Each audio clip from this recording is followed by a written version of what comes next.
오늘 우리에게 주신 하나님의 말씀 두 곳인데요. 오늘부터 베드로후서 설교를 하도록 하겠습니다. 베드로후서 1장 1절에서 4절까지.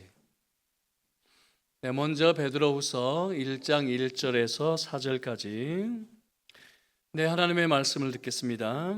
예수 그리스도의 종이며 사도인 시몬 베드로는 우리 하나님과 구주 예수 그리스도의 의를 힘입어 동일하게 보배로운 믿음을 우리와 함께 받은 자들에게 편지하노니 하나님과 우리 주 예수를 알므로 은혜와 평강이 너희에게 더욱 많을지어다. 그의 신기한 능력으로 생명과 경건에 속한 모든 것을 우리에게 주셨으니 이는 자기의 영광과 덕으로서 우리를 부르신 이를 알므로 말미암음이라. 이로써 그 보배롭고 지극히 큰 약속을 우리에게 주사 이 약속으로 말미암아 너희가 정욕 때문에 세상에서 썩어질 것을 피하여 신성한 성품에 참여하는 자가 되게 하려 하셨느니라. 아멘. 이어서 마태복음 16장 13절에서 20절까지 마태복음 16장 13절에서 20절까지 역시 하나님의 말씀을 듣겠습니다. 예수께서 빌립보 가이사랴 지방에 이르러 제자들에게 물어 이르시되 사람들의 인자를 누구라 하느냐? 이르되 더러는 세례 요한, 더러는 엘리야, 어떤 이는 예레미야나 선지자 중에 하나라 하나이다. 이르시되 너희는 나를 누구라 하느냐? 시몬 베드로가 대답하여 이르되 주는 그리스도시요 살아계신 하나님의 아들이시니이다. 예수께서 대답하여 이르시되 바요나 시몬아, 내가 복이 있도다. 이를 내게 알게 한 이는 혈육이 아니요 하늘에 계신 내 아버지시니라. 또 내가 네게 이르노니 너는 베드로라. 내가 이 반석 위에 내 교회를 세우리니 음부의 권세가 이기지 못하리라. 내가 천국 열쇠를 내게 주리니 내가 땅에서 무엇이든지 매면 하늘에서 매일 것이요 내가 땅에서 무엇이든지 풀면 하늘에서도 풀리리라 하시고 이에 제자들에게 경고하사 자기가 그리스도인 것을 아무에게도 이르지 말라 하시니라. 아멘. 오늘부터 베드로후서 설교를 하겠는데요. 우리 친구들, 오늘 예수님과 베드로 사이에 어떤 일이 있었는지 잠깐 간단히 설교를 하도록 할게요. 자, 예수님께서 살아계실 때 예수님과 베드로 사이에 어떤 일이 있었을까?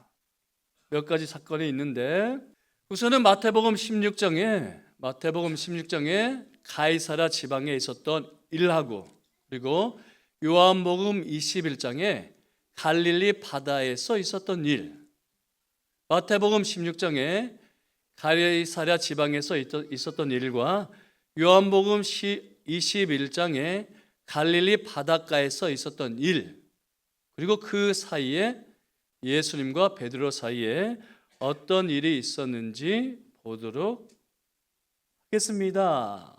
우선 가이사랴 지방이 어떤 곳인지 먼저 이야기를 하면 가이사랴 빌립보라고 하는 도시예요. 가이사랴 빌립보는요 로마 황제를 위하여 지어진 곳이에요.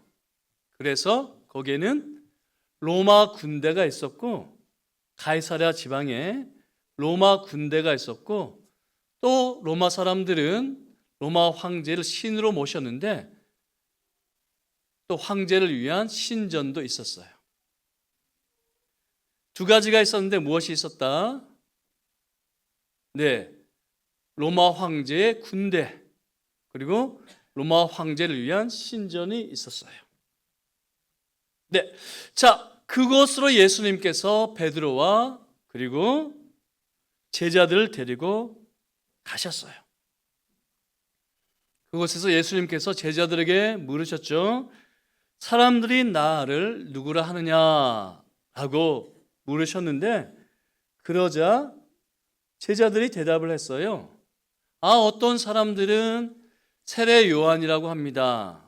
그리고 어떤 사람들은 엘리야라고 합니다. 그리고 어떤 사람들은 선지자라고 합니다 라고 대답을 했어요. 그러자 예수님께서 또 제자들에게 물으셨죠. 그러면 너희는 나를 누구라 하느냐라고 물으셨어요. 그러자 누가요? 베드로가 나서서 신앙 고백을 하죠. 주는 그리스도시요 살아계신 하나님의 아들이십니다 라고 신앙 고백을 했고요. 이 신앙 고백을 듣고 예수님께서 내 교회를 세우시겠다라고 하셨어요. 그러니까 신앙 고백 위에 무엇 위에? 신앙 고백 위에 주님의 교회를, 내 교회를 세우겠다라고 하셨어요. 그래서 성경에 시몬 베드로가 함께 기록되어 있는 성경을 보면 두 가지가 있는데 예수님에 대한 신앙 고백 그리고 주님의 교회를 건설할 것을 꼭 이야기를 해요. 시몬 베드로 이 이름이 있는 곳을 보면 예수님에 대한 신앙 고백 또는 예수님에 대한 사랑 고백 그리고 주님의 교회를 세우시겠다라는 그런 고백했어요. 자, 그런데 주님의 교회를 세우기 위해서 무엇을 거쳐야 될까요? 주님의 교회가 이곳에 세워지기 위해서 예수님께서 십자가를 지셔야 되는데 그때 처음으로 내가 십자가에 못 박혀 죽으실 것을 이때 처음으로 이야기를 해요. 그러자 베드로가 어떻게 할까요? 안 돼요. 예수님 십자가에서 죽으시면 안 돼요 라고 말리죠. 그러자 예수님께서 베드로를 호통을 치세요. 네가 하나님의 일은 생각하지 않고 사람의 일을 생각하는도다 라고 호통을 치세요. 자, 마태복음 16장에 무엇이 있었다고요? 주님의 신앙 고백, 주님의 교회를 건설할 것을, 그리고 그 사이에 베드로 자신의 연약함이 드러나요. 자, 그리고 예수님은 정말로요 말씀하신 대로 십자가에 못 박혀 돌아가시기 위해서 잡혀가셨죠. 그러자 베드로가 멀찍이서 무서워서 가까이 가지는 못하고 멀찍이서 예수님을 따라가요. 그러자 어떤 사람이 베드로 보고 이야기를 하죠. 너 예수님 제자지? 예수님 믿는 사람 맞지? 이렇게 물어요. 그러자 베드로가 어떻게 할까요? 아니요. 사람 잘못 봤어요. 저는 예수님 믿는 제자가 아니에요 라고 세 번이나 부인해요. 세 번이나 부인하죠. 그런데 예수님께서 십자가에서 죽으시고 부활하신 이후에 요한복음 21장에 보면 갈릴리 바닷가로 예수님께서 베드로를 찾아오세요. 그리고 또 물으시죠. 네가 나를 사랑하느냐? 몇 번 물으실까요? 세 번. 네가 나를 사랑하느냐? 세 번 물으세요. 왜 그러면 세 번 물으실까요? 베드로가 예수님께서 십자가에 못 박혀 돌아가실 때 세 번 부인했거든요. 세 번 부인했기 때문에 세 번 네가 나를 사랑하느냐라고 묻고 베드로가 대답을 해요. 내가 주님을 사랑하는 줄을 주님이 아십니다라고 세 번 대답하죠. 그러자 예수님께서 베드로에게 말씀하시죠. 요한의 아들 시몬아, 마태복음에는 바요나 시몬아, 요한복음에는 요한의 아들, 같은 말이에요. 요나, 요한, 같은 말이에요. 바, 아들. 요나의 아들 시몬아, 요한의 아들 시몬아, 같은 말이에요. 요한의 아들 시몬아, 내 양을 먹이라 라고 또다시 교회에 대해서 말씀을 하세요. 자, 우리 친구들, 그런데 바로 그 누가요? 베드로가 베드로 전서와 베드로 후서를 썼어요. 오늘 말씀에 보았더니 무엇이라 이야기할까요? 너희는 나와 보배로운 믿음을 동일하게 함께 받았다. 너희도 나처럼 보배로운 믿음을 함께 동일하게 받았다라고 이야기를 하고 있어요.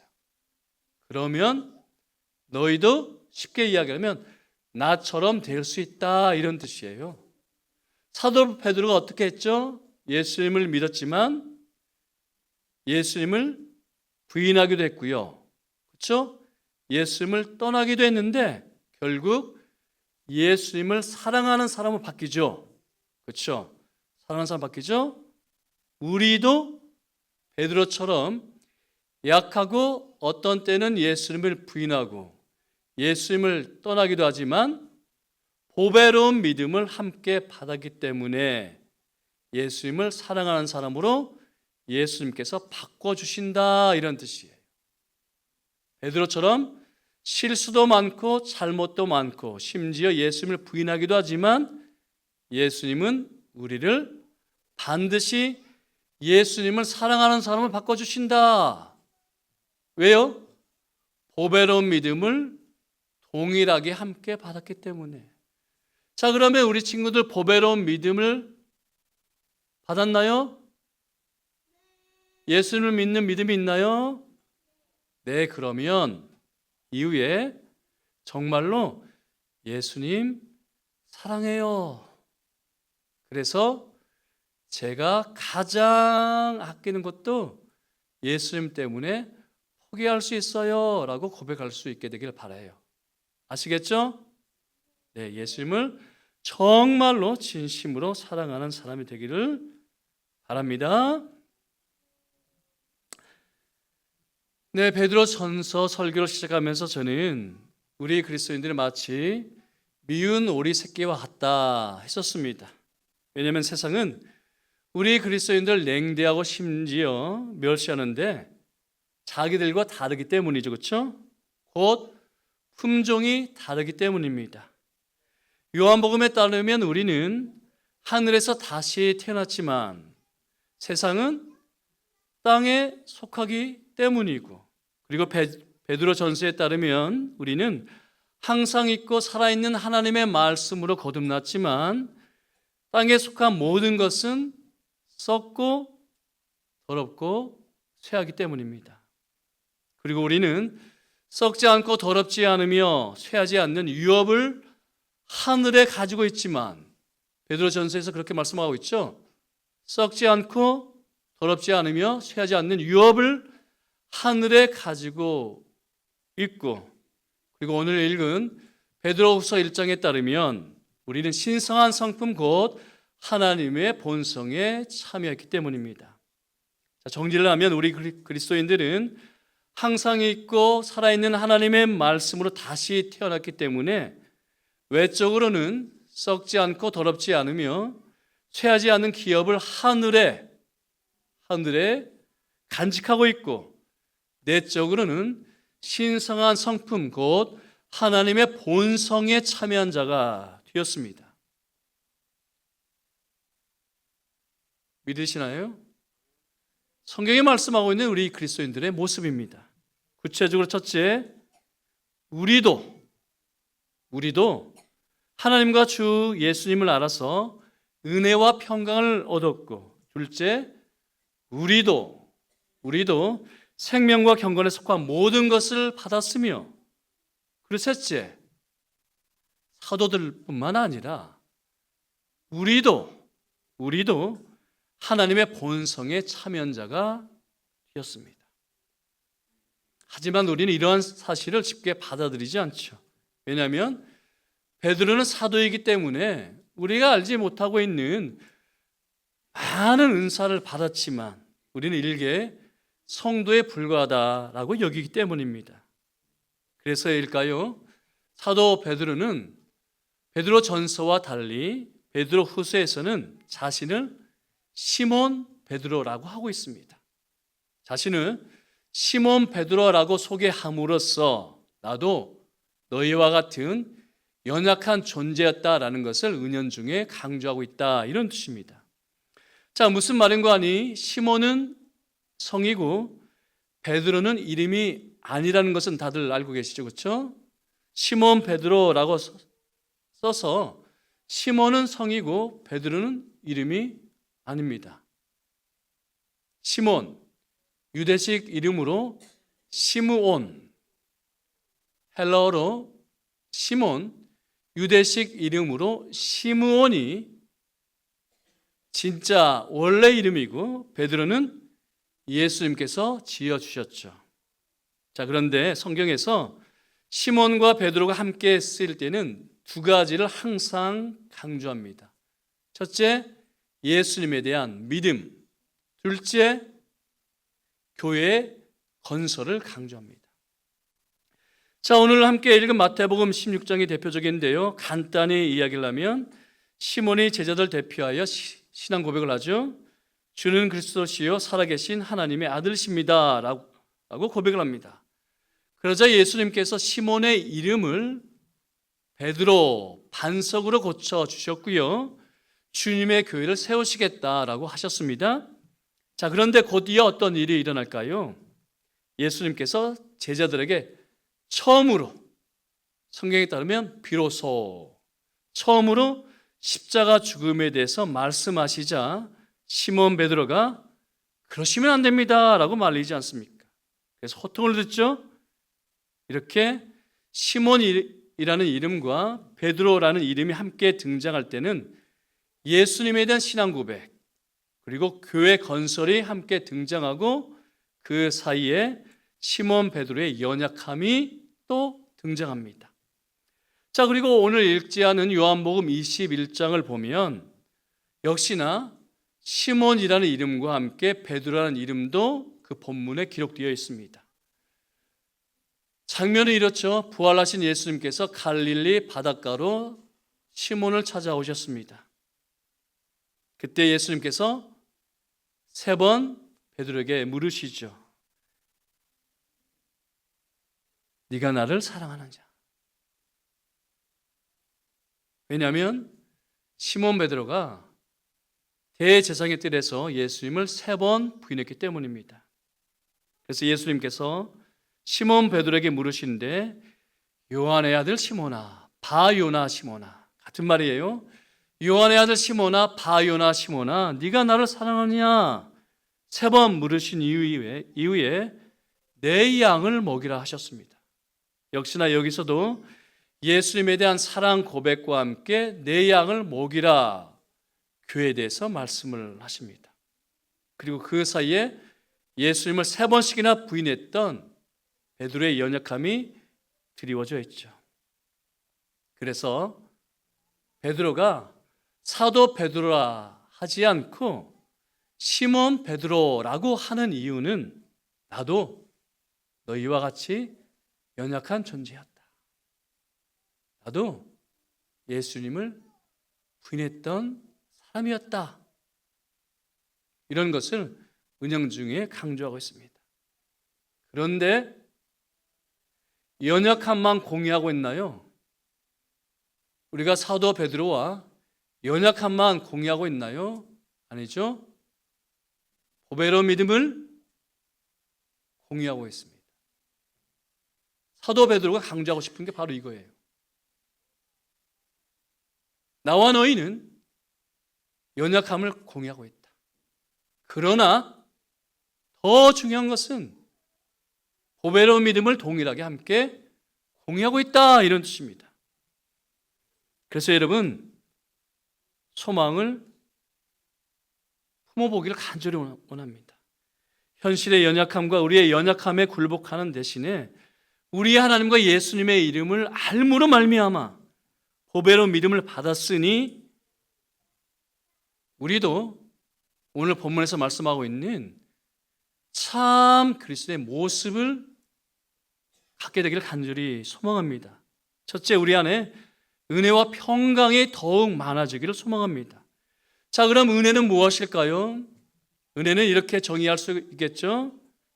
은혜란 자격이 없는 자에게 주어지는 하나님의 헤아릴 수 없는 호의이고, 그리고 우리를 온전하게 하며 선한 일을 행할 능력을 공급하시는 하나님의 무한하신 권능입니다. 다시요, 은혜란 자격이 없는 자에게 주시는 하나님의 헤아릴 수 없는 호의이고, 그리고 우리를 온전하게 하며 선한 일을 행할 능력을 공급하시는 하나님의 무한하신 권능입니다. 그렇다면 이러한 은혜를 우리가 받았다면, 그리고 과거로 그치지 않고 오늘도 내일도 이 하나님의 은혜를 계속해서 공급받는다면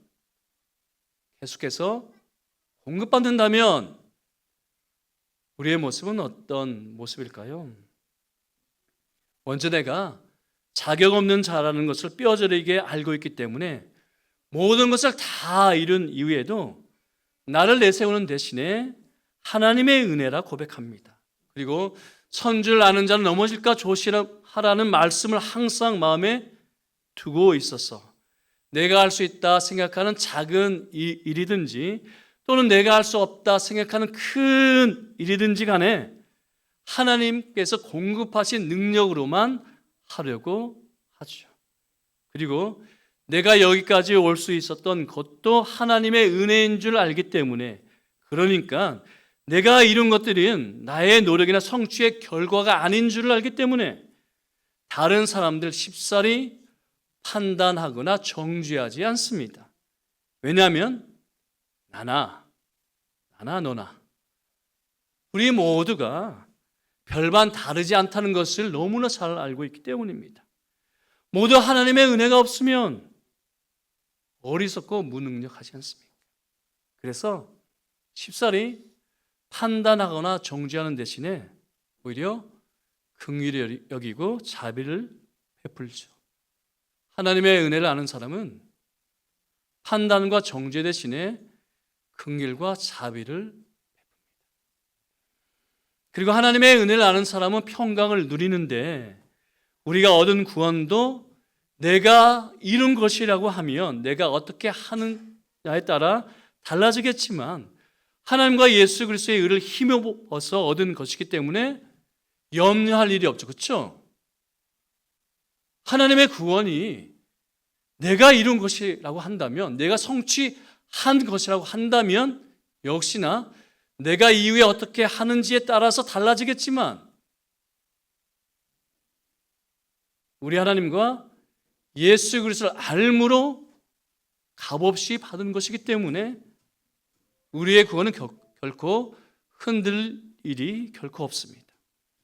그리고 하나님의 은혜가 나를 온전하게 하며 또한 선한 일을 행할 능력을 공급하는 줄로 믿기 때문에, 그리고 나를 지금 여기까지 오게 한 것은 하나님의 은혜인 줄을 또 믿기 때문에 이후로도 하나님의 은혜가 나를 인도할 줄 믿죠. 그러니 또 흔들릴 일이 없습니다. 아니요, 하나님의 평강이 나의 심령을 다스립니다. 그러니 하나님의 은혜 안에서 자라가십시오. 그리고 하나님의 평강이 여러분을 다스리게 하십시오. 둘째, 우리는 보배로운 믿음을 동일하게 받은 자이기 때문에 생명과 경건도 얻었습니다. 여기서 생명이란 썩고 쇠하는 육체의 생명이 아니라 하나님과 예수 그리스도의 의로 말미암아 주어지는 영생인데, 그럼 영생을 가진 자의 모습은 어떨까요? 저는 대표적으로 두 가지 모습이 아닐까 생각합니다. 첫째, 함께 읽어볼까요? 고린도후서 4장 8절에서 10절 말씀. 네, 시작.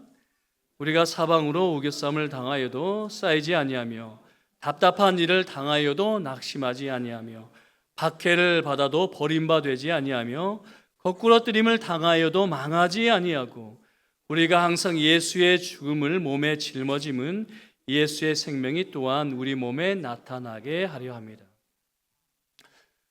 저는 예수님을 믿으면 우리 모두가 초인이 되는 줄로 생각했었습니다. 초인은 아니더라도 최소한 나의 연약함 때문에 피 눈물을 흘릴 일은 없을 것이라고 믿었습니다. 그런데 웬걸요? 하나님의 은혜를 알면 알수록 내 밑바닥이 보이던데요. 그리고 하나님의 은혜로 덮어주시지 않으면 내 마음 깊은 곳에 악을 감출 수가 없던데요. 그리고 내가 잘 살아보겠다 결심하면 결심할수록 오히려 나는 내 옆에 있는 사람들을 아프게 하던데요.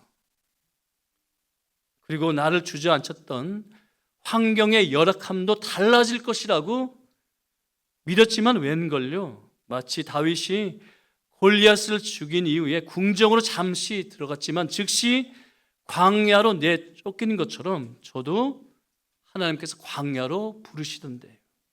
그래서 비록 사도 바울처럼 혹독한 박해는 없었지만 마치 사방으로 우겨싸움을 당하는 것 같았고 거꾸로 들임을 당하는 것 같아서 날마다 죽노라 고백하지 않을 수 없던데요.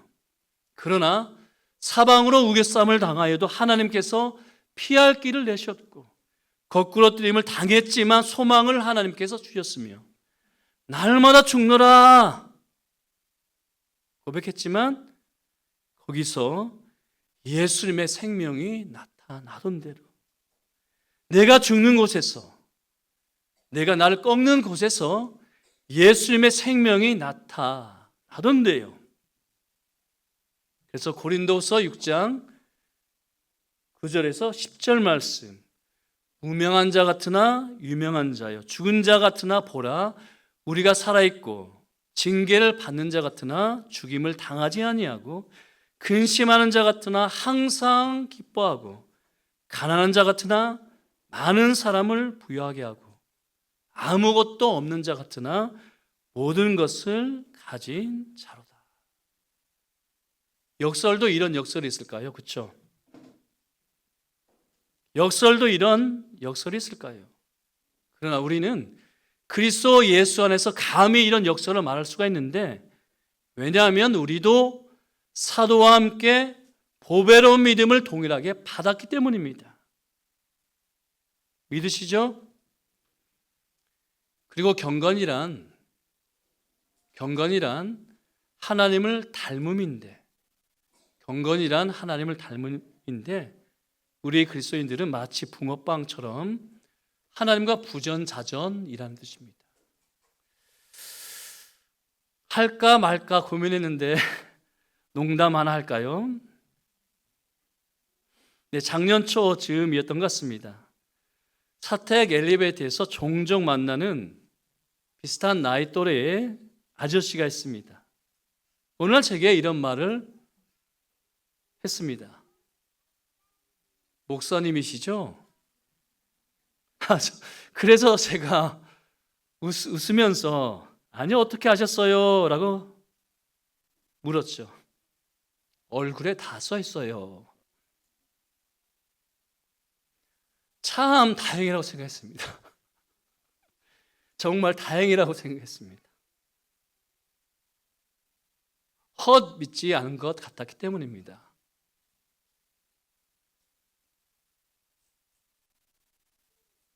그 말에 제가 정말 하나님께서 위로를 주셨습니다.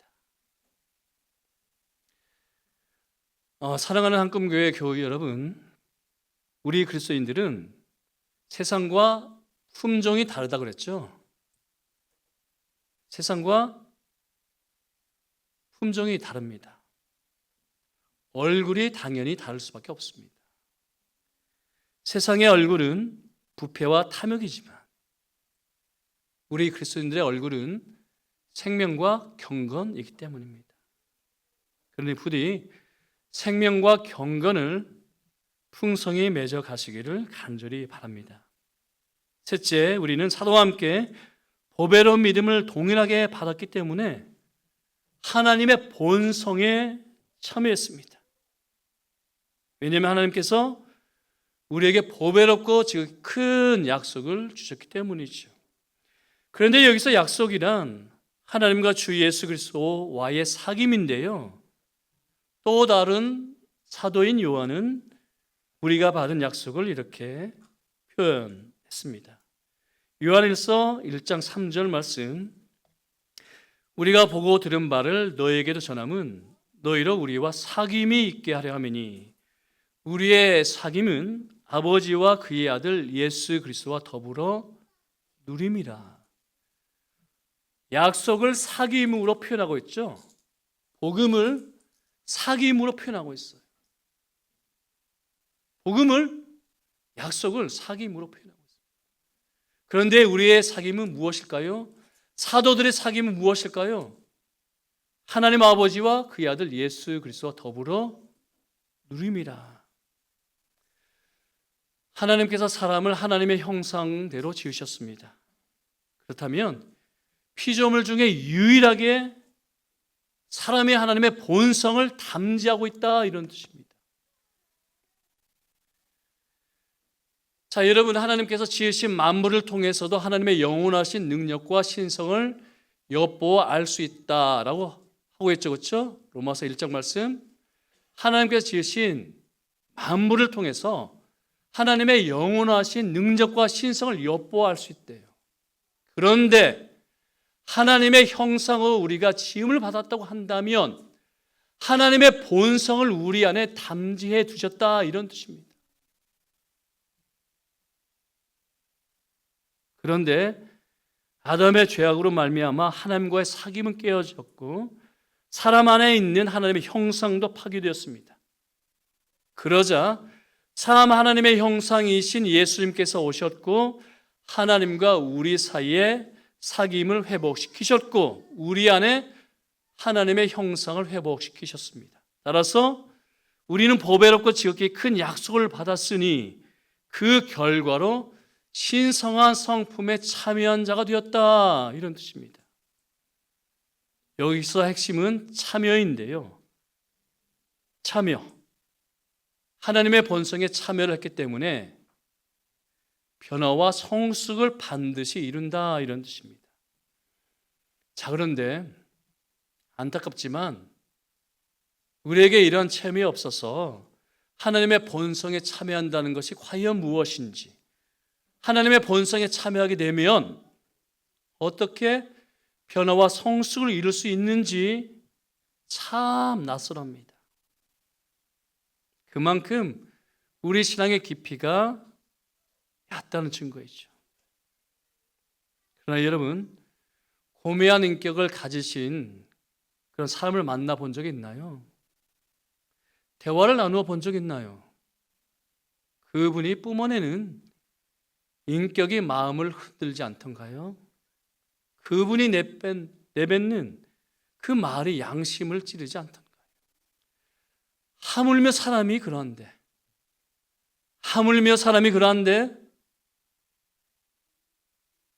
하나님 앞에 서면 우리는 무엇을 감히 체험할까요? 누가복음에 따르면 신성한 성품을 말하고 있는 베드로가 예수님의 신성을 깨달았을 때 장면을 기록하고 있는데 뭐라 즉시 고백했을까요? 예수님의 신성을 깨닫자마자 즉시 주여 나를 떠나소서 나는 죄인이로소이다. 왜냐하면 예수님의 신성에서 나오는 빛이 나의 어둠을 들추어내었기 때문입니다. 그렇듯 우리가 하나님 앞에 감히 서게 되면 우리는 결코 지금 이대로일 수가 결코 없습니다. 바뀌지 않을 수가 없습니다. 왜냐하면 하나님에게서 거룩한 빛이 내게 계속 비추기 때문이고 파도가 끊임없이 밀려오듯 거룩한 성품이 내게 몰려오기 때문입니다. 그러니 사도 베드로가 믿음의 덕의 절제를 그리고 사랑을 이야기하고 있죠. 신성한 성품에 우리가 참여하게 된다, 이런 뜻입니다. 그러니 날마다 하나님 앞에 나와야 하지 않겠습니까? 그리고 영과 진리로 구약의 성도들이 그렇게 바랐던 짐승의 피가 아니라 구약의 선지자들 그토록 목 놓아 예언했던 예수님의 피를 힘입어서 성령 안에서 살아계신 하나님께 영과 진리로 예배 드려야 하지 않겠습니까? 그래야 보배로운 믿음을 동일하게 함께 받았으니 은혜와 평강을 더할 수 있고 생명과 경건을 열매 맺을 수 있고 신성한 성품에서 자랄 수 있지 않겠습니까? 그러니 부디 함께 자라가기를 간절히 소망합니다. 세상이 찍어내는 붕어빵이 아니라 세상에 찍어내는 붕어빵이 아니라 하나님을 닮아가는 부전자전을 이룰 수 있기를 성부와 성자와 성령의 이름으로 간절히 축복합니다.